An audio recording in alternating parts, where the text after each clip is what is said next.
All right, it is 7 p.m. If it's okay with you, we can get started.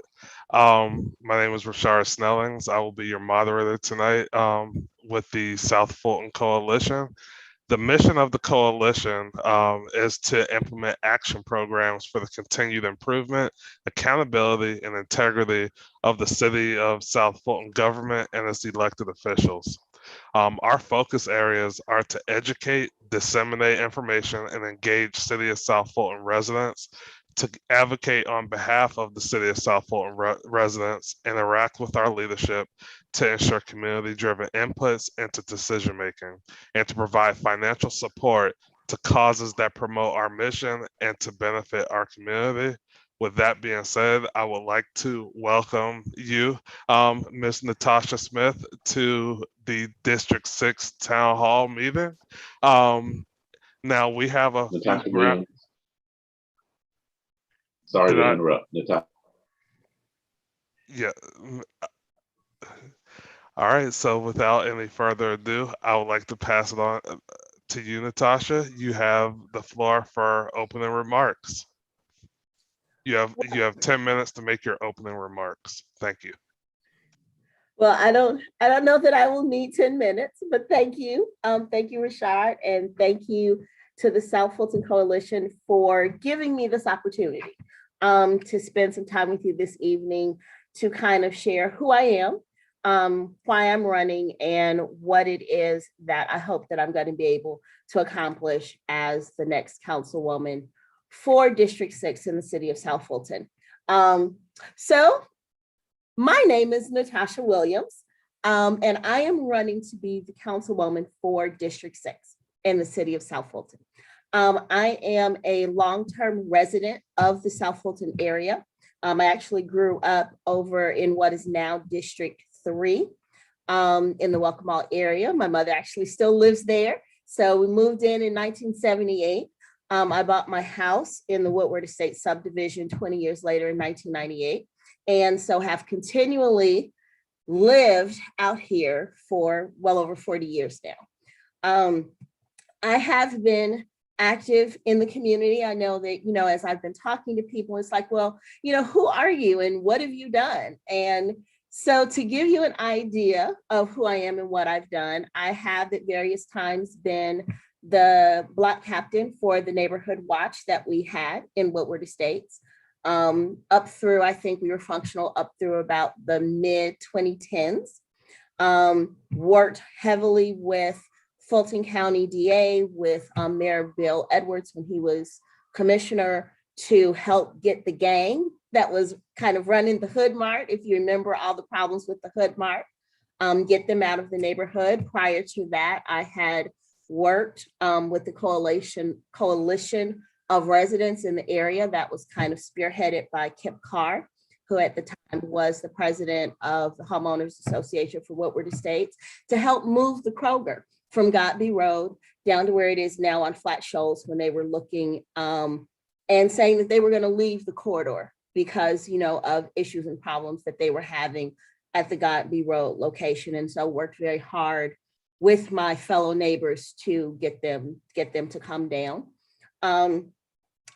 My daughter, went through public school here in the city of South Fulton. She went to Love T. Nolan Elementary, where I was the secretary of the PTA and went on, ended up being the vice president of the PTA. And so was very involved in the school and in the neighborhood.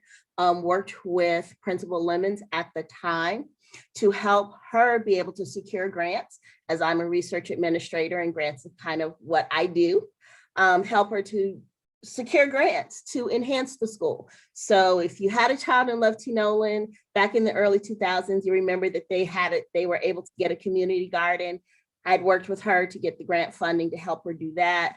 There were some school improvements that, I'd helped her get the grant funding from Home Depot, helped get grants for teacher training, when she didn't have really a budget for professional development. So worked with her a lot on that. And then when my daughter went to Hapeville Charter, was a member of the Hapeville Charter school board as a parent representative, and then went on when she went to the Hapeville Career Academy to work with them to help them establish their PTA, so a charter member of the PTA at Hateville Charter Career Academy, before she eventually landed at Westlake in the magnet program. And, she kind of took off from there. That being said, I am professionally, like I said, a research administrator at Emory University. For those of you who don't know what research administration is, we are the people that work with the faculty members to help them get and manage their grant funds. So I've been doing that since 1993, either at the Board of Regents, at the state, minus a 2-year stint working for Governor Roy Barnes in his policy department, specifically assigned to HB 1187, which was the A+ education reform bill that he passed during his administration. So kind of been around government and politics a very long time. Liked it enough that I majored in it. So I do have, my bachelor's is in radio, TV, broadcast journalism with a minor in political science, but my master's is public administration and public management. And so my doctorate will also be, I actually defend my dissertation proposal next week on the 15th. So my doctorate will also be in public administration. And I research as an academic, I research innovation in the public sector. So my research interest is, how do we innovate? How do we get our cities, our governments, our public agencies to become agents of innovation to deliver better services to residents, to our citizens? So, kind of have tied all these things together, I think, in kind of a cohesive way, where I really am engaged and interested in how to make things better.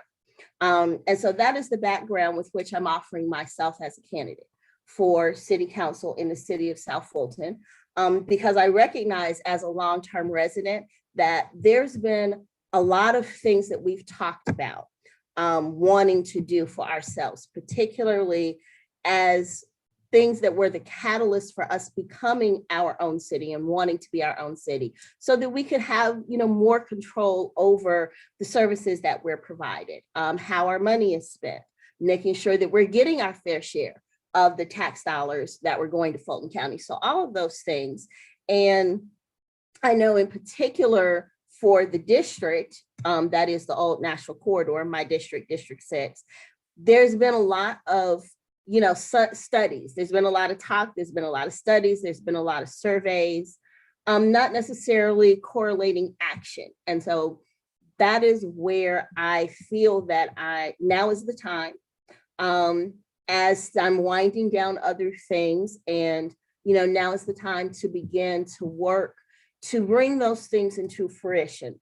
All of the things that we've talked about, wanting to see, wanting to do, to start to bring those things online, particularly as we see strides are being made to really kind of address some of the long-term issues that we've all talked about for a very long time with the Old National Corridor. So I am excited to put myself forward. I am really looking forward to being able to work with our mayor, with our city council, with our staff, particularly our economic development director, Christopher Pike. I think he's got some exciting things on the table. And so partnering, with everyone to really move us from the place of talking about it to being about it. And so that's why I'm here. That is why I am running. And, I look forward to answering questions from you this evening, and certainly, am hopeful that, as the evening progresses, I'll be able to demonstrate and prove why I am the candidate of choice for this seat. Thank you. Well, thank you for that introduction. We actually had 2 questions that were emailed to us. The first question is, what would you do to promote greater harmony between the office of between your district and other council districts? And I believe this question was asked because of the drama and unprofessional behavior and the turmoil that occurred at the current city council meeting. So if you could provide an answer to that question, I would appreciate it. Thank you. That is a very hot topic, isn't it? So I think my answer to that very simply is I've had a lot of experience working with lots of different people, right? So if you know anything about faculty, lots of personalities, lots of different types of specialties, particularly medical doctors. And so what I would say is that one, because I have a lot of experience in working with different people and different personalities and knowing how to be agreeable, knowing how to be professional, that certainly is something that I will bring over, to working with the city council. I think it just begins with just don't be contentious.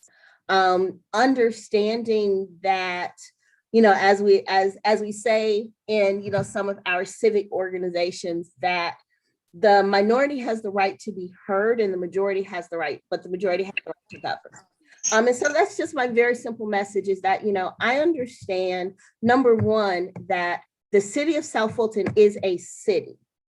And so some of the perhaps tribalism that kind of breaks through from time to time where, people are kind of, this is District 1, well, this is District 4, well, this is District 5. Understanding that we are a city and that decisions have to be made for the good of the whole. Sometimes that means that I may not be able to get, what it is that I want to get all of it that I want, but that doesn't mean that my fellow council members or the mayor or the staff is the enemy. We're all working together for a common goal. The second thing I would say is that I have worked in politics, like real politics, working for the governor. And I think that when you have that type of experience and you get to see governing and governance from the inside and, kind of the patience and the temperance that you have to be able to get things done. So I definitely bring that, and then finally, I'm just a nice person. So, I'm not argumentative. I'm not contentious. I'm not the person that's going to be out there in the community trying to relitigate grievances. If I put forth something in the council, we debate it, it doesn't get voted up, I'm not the person that's then going to turn around and go back into the community and relitigate it, as a personal grievance. The minority has the right to be heard, the majority has the right to govern. And so, I'm going to approach it in a good faith effort of I'm working with professionals who have the best interests of the city as a whole at heart. And, that's my perspective. If there are others who may not feel that way, we can always take it to the Lord in prayer and, just keep on going. But I'm not bringing that drama. And in fact, one of the reasons that kind of, had me say, yeah, it's kind of time for me to take this next step from being behind the scenes, kind of, in the front, is because it has been a lot. And I would like to work to kind of change that perception of the city council being dysfunctional and not being able to get along and get things done. Thank you so much for that elaborate answer. I appreciate it. Now, the next question is, if you can just highlight some of your economic plans and growth strategies for the city of South Fulton. Yes. So I think the first thing that I have to say in regards to economic strategies is there's no quick fix. And I know that may not be something that is popular to say, but I want to be very, very clear in helping our residents understand that there's no silver bullet, there's no magic wand. We can't make things happen overnight. We have to build. And so in that regard, I think that there are several things that we can do to help continue to move along economic development, economic enhancement in the city of South Fulton, but particularly along the Old National Corridor, because the Old National Corridor presents a very unique set of circumstances. because we have a mix of all kinds of uses on the Old National Corridor. So you've got industrial, you've got office use, you have retail, you have multifamily residential, you have single family residential.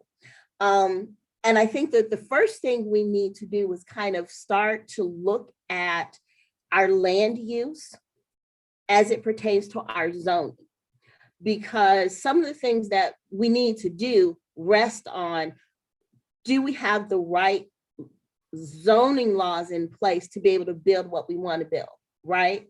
So if you look out kind of in the direction things are going in neighborhoods, we're really moving towards mixed use.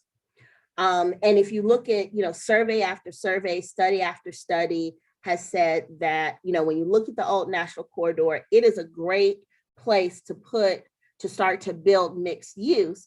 But then when you look at the zoning, it's like, well, where's mixed use going to go, right?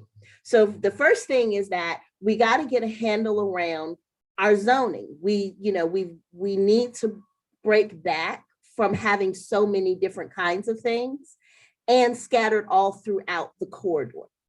So that's the first thing, is to kind of clean up the zoning so that we can make things consistent with the future that we want to see. Then we have to start to look at our land use, our buildings, our businesses, and how do we start to repurpose? We've got vacant lots, we've got vacant buildings, we have, partially occupied buildings. I think fortunately, what's happening kind of with the Burlington Marshalls LA Fitness Plaza, where, we're starting to move towards 100% occupancy. Then the Walmart Plaza got some things, I think a restaurant coming in to replace the Rainbow that moved into a bigger location. That can really be, I think, the basis for how we can start to look at how do we start to go down Old National and say, hey, we've got these apartments, Biscayne, what can we do with this? And there's some places that, one, it's going to take some time, but two, this is where we have to look at what are the funds that we are allocating towards the things that we say we want. So there are some places around the country, again, I do research. So, there are some cities around the country where the city itself has had to go in and just simply, buy it so that they could build it. Is that kind of what we need to do now? Do we need to, do a better job of what we allow to open up in certain places? I know everybody wants a Whole Foods. Everyone I talk to, they want a Whole Foods. Can we get a Whole Foods? And my answer to that is we can get a Whole Foods, but it has to go in the part of the city that can support the Whole Foods model, right? So they've got their analytics and they know who their customers are, where they work, how much they make, what the profile is. We've got to figure out where in the city do we have an area that fits their profile. And I think that's something else that when people run for office and they kind of get out there and say, oh yeah, I'm gonna give you this, I'm gonna give you that. When you start to dig down into what it takes to get that, it's like, oh, I didn't know it was gonna be X, Y, and Z, or that we had to do this, this or that, or that we, there's been a lot of talk about getting the sidewalks put in. Well, we can have sidewalks, but first we have to get the land from Fulton County. And then they have to transfer the money over to us, but they can't do that until we have an intergovernmental agreement that's going to allow that to happen. So you've got to have an MOU. So I think those kinds of things in terms of building the infrastructure, putting the things in place that are going to allow us to build what we want, in the spaces where we want them and where they make sense. I've been telling, as people have asked me, well, what would you bring to the Old National Corridor? We don't need another wingdings. We've got plenty of those. Let's look for some other things. We've got beauty supply stores next to a beauty supply store. that kind of doesn't make a lot of sense. So if we want a higher caliber of business, we have to put an infrastructure in place that can support a higher caliber of business. Again, these are long-term, long-range plans for things that need to happen. Suspicious SUV outside the store and then fusing. I apologize about that. Was that for me? No, that someone didn't have their phone muted. Okay. But yeah, so we can have these things, but we have to put the infrastructure in place and do the build out the infrastructure so that the infrastructure can support it. Thank you for that. Now, I just had a follow-up question before I turn it over to my colleague.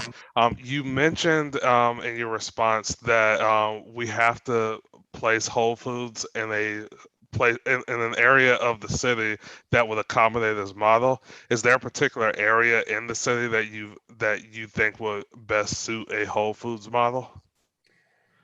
So the information that I have about Whole Foods. So let me say this. The Whole Foods shopper is a millennial white woman living on the West Coast that makes over $80,000 a year. Lives in kind of that mixed use model. Where we have that in the city, I need to have way more in-depth information about each individual districts, because I think I may know, you know what I'm saying? But then when you get the data and you start to look at the data and say, okay, this looks like it would make sense to go into District 2, but it could be that when you get the data, it really makes more sense to go into District 4. You know what I'm saying? So the way I've been, and that's kind of been my answer is, and it's well published, you know, it's been reported in the Wall Street Journal, it's been reported in Forbes, you know, who's the Whole Food shopper? We know that. Where is that profile in the city of South Fulton? And then what would we have to build out to make it an attractive proposition for Whole Foods? All right, thank you for that response. Now, I just want to remind everybody that if you have a question, please use the reaction option and raise your hand, and then we will acknowledge you and allow you to ask Ms. Williams her question. Ms. Williams, I apologize for calling you Ms. Smith. So I apologize for that. I knew what you meant. At this time, I would like to pass it over to my colleague, Ron Booth. Ron, you have the floor. Thank you. Thank you, Richard. And I had a quick couple of comments before the question. Okay. As I'm sure you're aware, your opponent declined our invitation for this town hall meeting, so that gives you the entire floor tonight, as you know. And secondly, I want to just quickly say good luck on your dissertation, defending it. It's impressive that you can work on a campaign and pursue a PhD, not to mention everything else you do. So I just wanted to comment you on or commend you on that, sorry. My question is, if you're elected, what will you do within your power to reduce the millage rate and to manage spending versus raising taxes to run the city? So within my power, I would say that is probably going to be the key component of anything that can be done, right? Because it has to be a council decision. I need to see data. I need to see more data than what I have seen. And obviously we've had the budget meetings and the hearings and they presented everything. And now that we've brought Fulton Industrial into the city of Atlanta and it's given us a boost in our commercial tax base, there may be some opportunities to do something to reduce the millage rate or to find other avenues of revenue.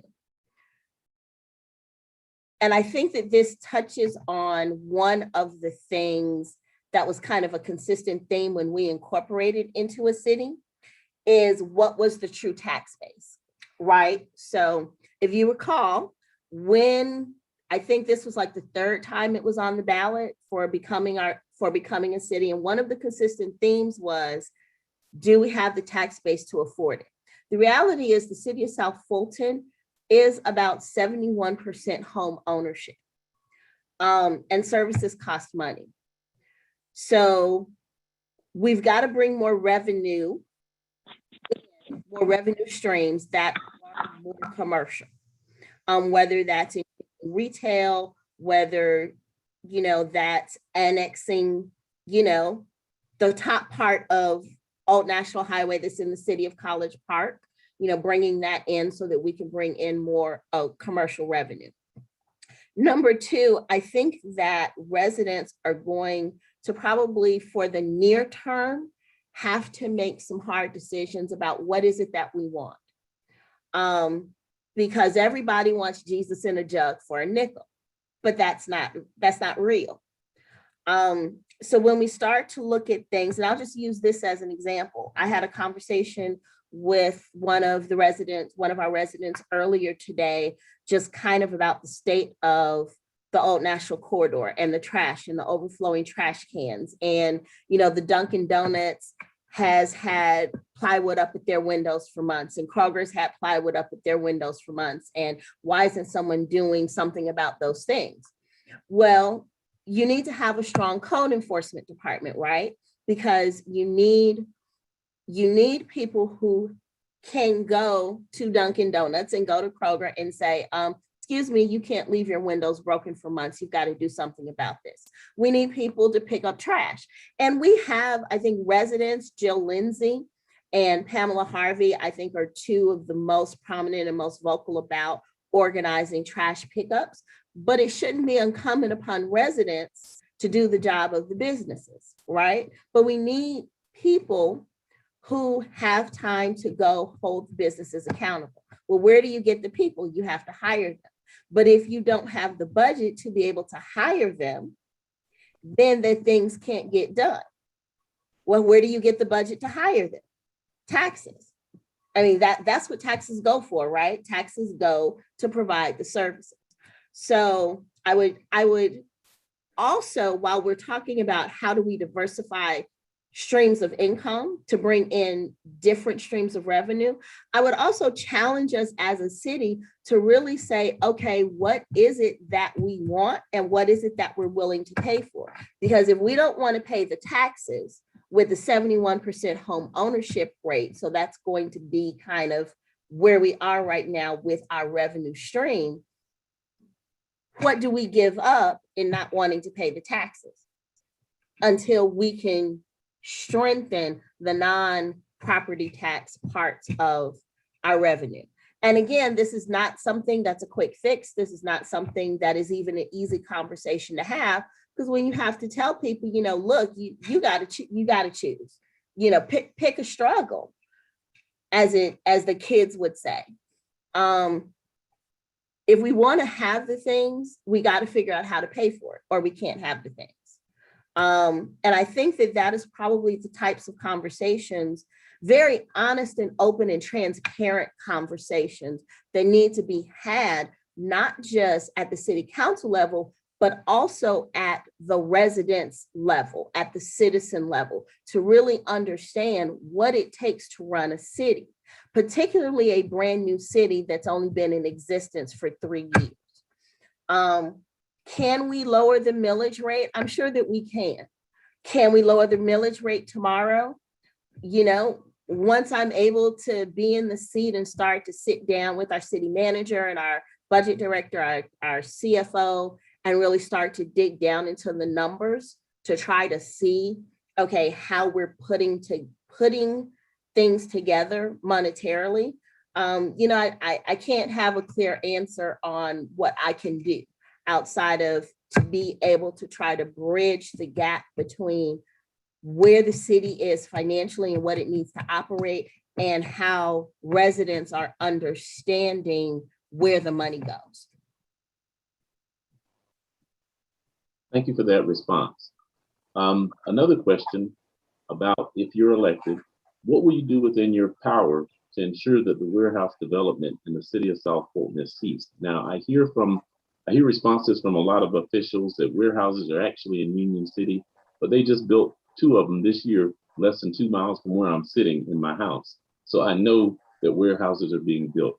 So your response to warehouse development? So I think warehouse development is yet another one of those areas where we need to have some honest, real hard conversations.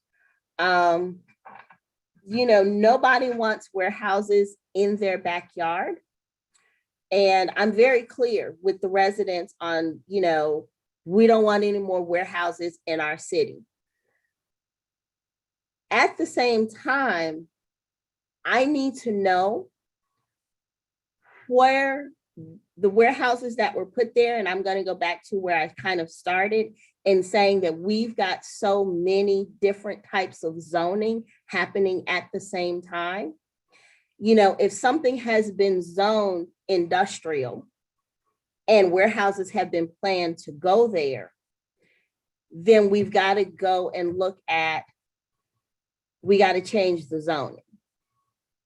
Because if it's zoned industrial and warehouses have been planned, and this is something that I've heard, the mayor of Union City talk about a lot, that if it's been zoned for a certain use, and if then you try to stop that use on the back end, what are the legalities around that, and what is the risk exposure to the city for a lawsuit, right?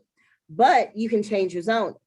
So if we don't want the warehouses coming in, then what do we rezone that to that is going to generate the type of quality of life that we want and add to our tax base in the ways that we want? Which is why this is not just a simple, I'm for them, I'm against them, I'm in the middle, because we have to look at how is the land zoned? How does the land have to be changed? Land zoning have to be changed to support the kind of development that we want to see. Things that are already in existence, and again, I'm not in the seat yet, so I don't know what's on the table, what's been planned, what's already in the pipeline. Things that are in the pipeline could be a little bit more tricky because we don't want to put ourselves in a position where we're telling people who've already had things approved that no, you can't build it, because they will take us to court. I mean, this is America. Anybody will sue for anything for any reason, whether they have a chance of succeeding or not. So I think we want to be thoughtful and we want to be careful about how we approach the whole issue of the warehouses and where they are going. I'm not wild about the warehouse that's being built on Flat Shoals, right there before you get to 85.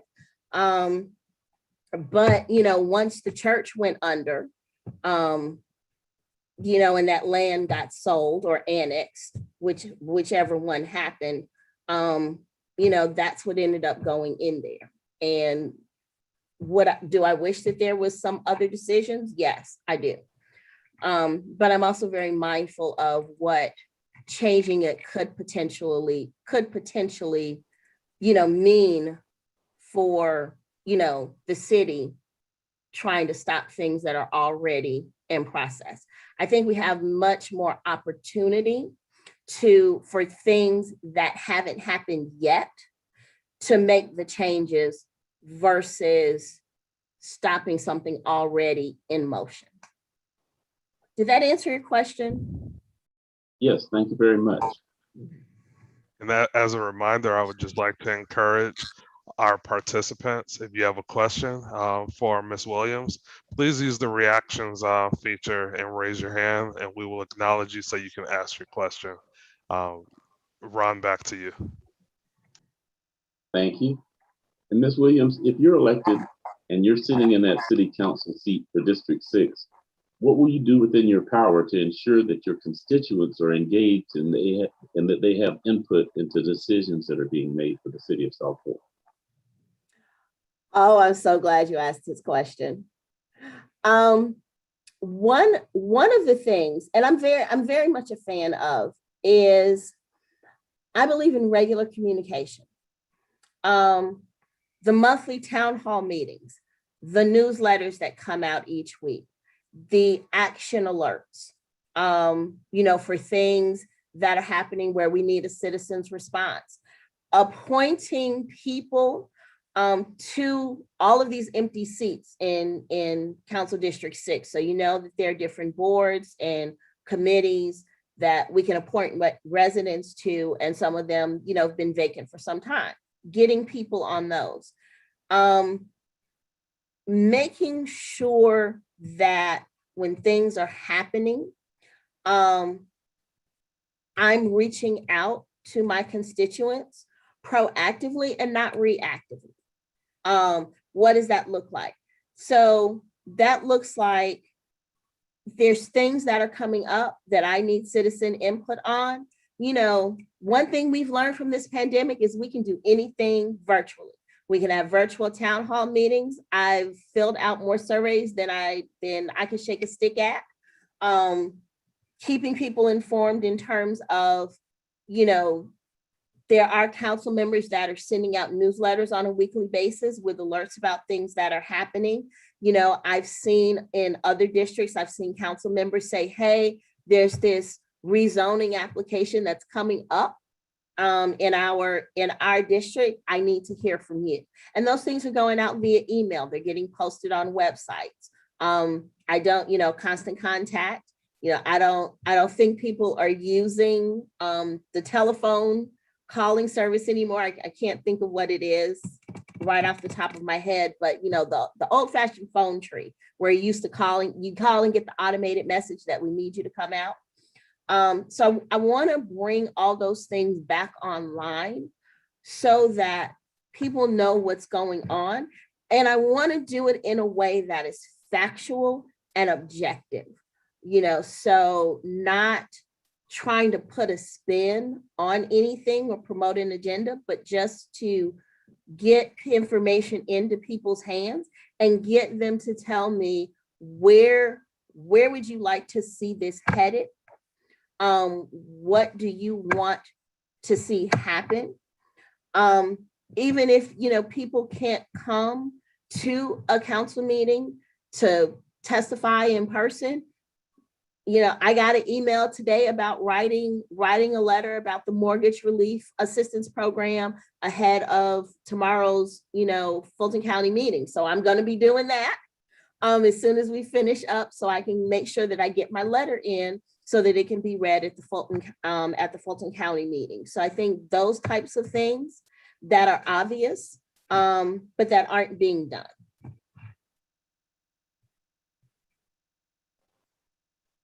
Thank you so much for that response. And as Councilwoman for District 6, would you support a citizens review board for accountability across the city of South Fulton government? And would you also support providing that board with power to hold that accountability?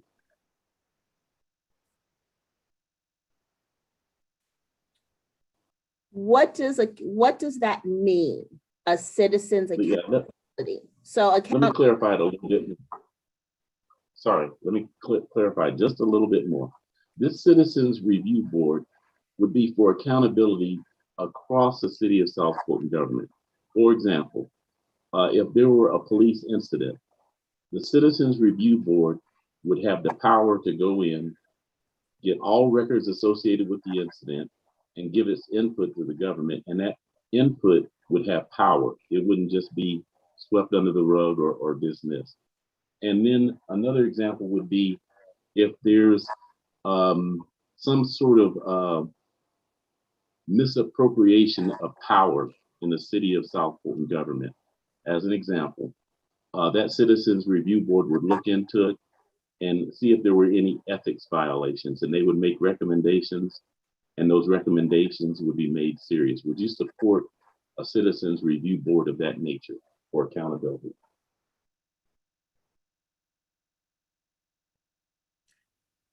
I think it would depend on what the contours of that are. I have questions about, who would be on it? What would be the qualifications for people to be able to be on it? What type of, I guess, authority would be sought? What safeguards would be put in place to make sure that it does not become a vehicle for dysfunction and abuse? I think that in theory, it sounds like a good idea, but I would want to dig into the details of that more. I'd want to see have other cities done this? What has been their experience with it, good and bad. So I don't know that I have enough information to be able to say right now, yes or no, because I need to know more.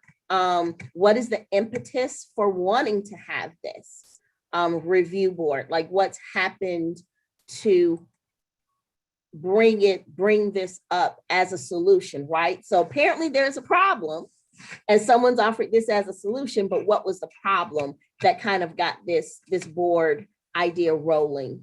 So, at sitting here tonight as a candidate, I'm not going to say that I'm for or against it in either direction. I need more information so that I can have more understanding of who, what, when, where, why, and how.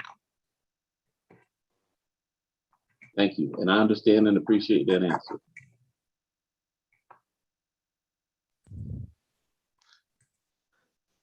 Thank you. Now, we have a coalition question that came in. Do you support us having the general public at our city council meetings, even though we are currently in a pandemic? So does that mean physically at the council meetings? Physically at the council meetings with social distancing, obviously, and proper precautions and masking. So I think that once the city council goes back to having in-person council meetings, I would want to have citizens there. Civic engagement is, well, I mean, I got a degree in it. So I think it's pretty important, but citizen involvement and citizen engagement is really how you get things done. And I think that it's better for people to be on the front end and to have input in the beginning than to be reacting to something on the back end that they don't like. So I think that once the city council does go back to in-person meetings, once the city council does go back to in-person meetings, we want to see the citizens come back to in-person meetings. All right, so currently we are in a state of emergency, prohibiting the citizens from being at those meetings currently.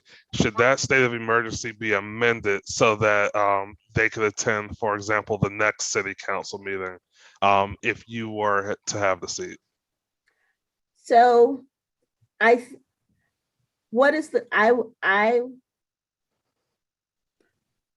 think that it should be amended per CDC and guidelines.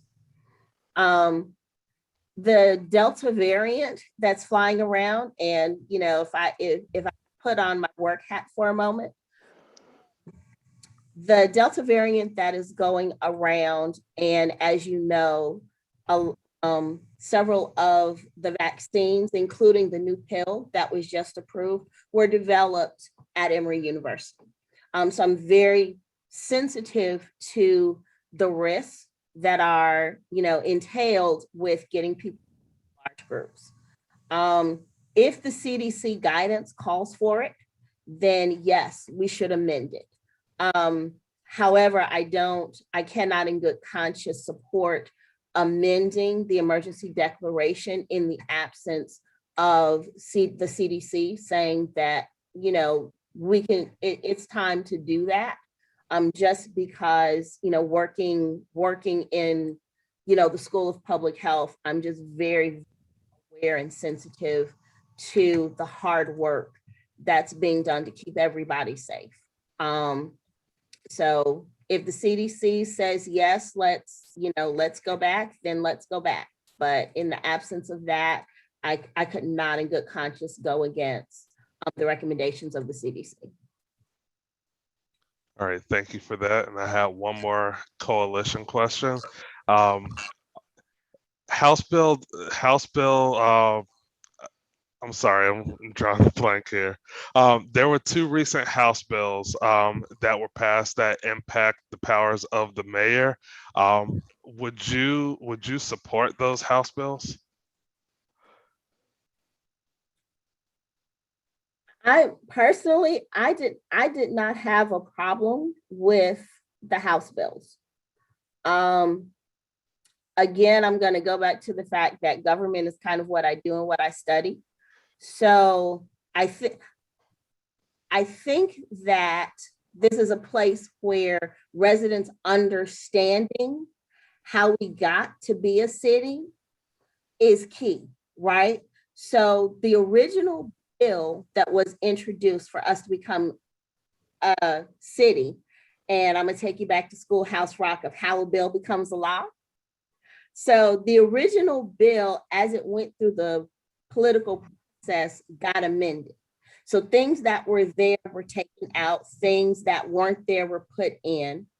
And so the bills that went through to spring forward, the bills that were put through to, as people have characterized it, change the powers of the mayor, are things that were in the original legislation before it got changed in committee.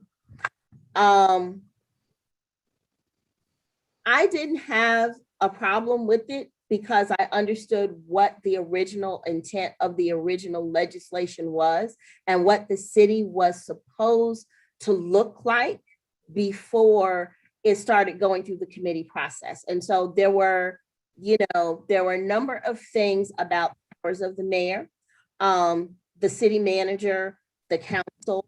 We're supposed to have a weak mayor form of government. The city's actually supposed to be run by the city manager. We're just here to make policy, and everything else day to day is supposed to be in the hands of the city manager. In the legislative process, some things got changed around, things got taken out.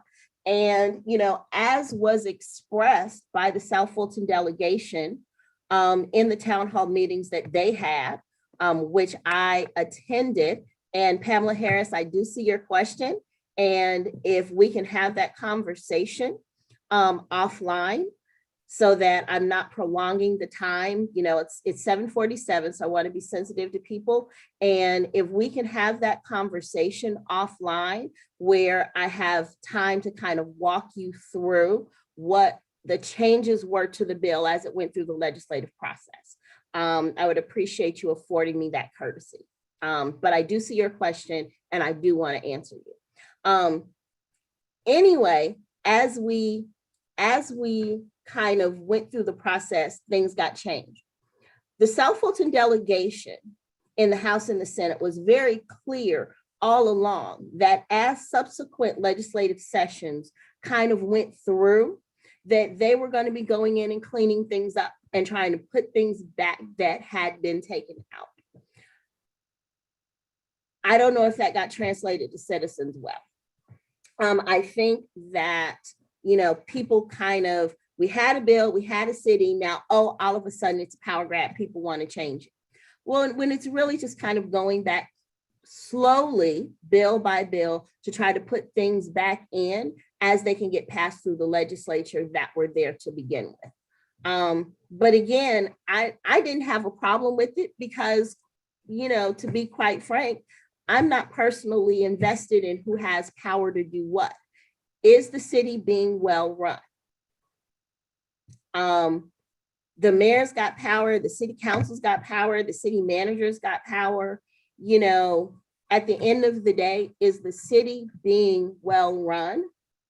And if it isn't, then the solution to that is what we're having November 2nd, an election. If you don't like the job that people are doing, then change the people that you've elected. So is the city being well run in your opinion? For it to be a 3-year-old city, I think that people have done a pretty good job. You know, some of the, and again, I'm not looking at the personal stuff, but just simply, is the city operating the way a city should operate? There's some things that could stand to be improved. That's the case in any, you know, governmental entity. But I think that the city as a whole is coming along nicely. Thank you, Juliet. Thank you for that response. Now we are 10 minutes away from our end time. I just want to encourage anyone, if you have any final questions, please use the reactions option and raise your hand so that we can acknowledge you. And I would like to pass it over to my colleague, Ron Booth. Thank you. Okay, and I'm going to ask this as an open-ended question, and I realize, Ms. Williams, that you're in District 6. So the example that I'm going to use is going to be in another district. But basically, I'd like to know that what will you do within your power to improve the flow of traffic in the city of South Fulton? And the examples that I'm going to give, and again, they're not in District 6, I realize that. The example would be Campbellton Road at the intersection of Stonewall Tail Road. And then another example would be the traffic flow on Camp Creek Parkway at the intersection of Campbellton Road, specifically traveling south on Camp Creek Parkway headed towards the airport where it intersects with Campbellton Road. So in general, what would you do to improve the flow of traffic in the city of South Fulton? Well, in general, there's not much that I can do because we don't own those roads.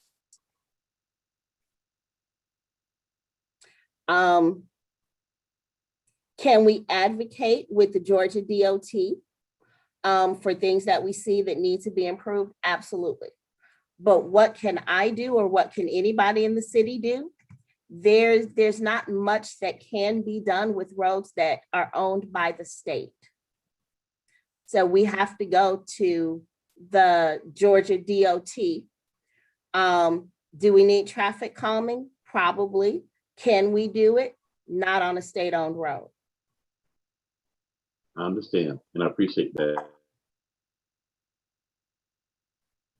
I want to go back because I've got the chat up, and I see that there's a phone number that asks about, do I grocery shop or shop for clothing?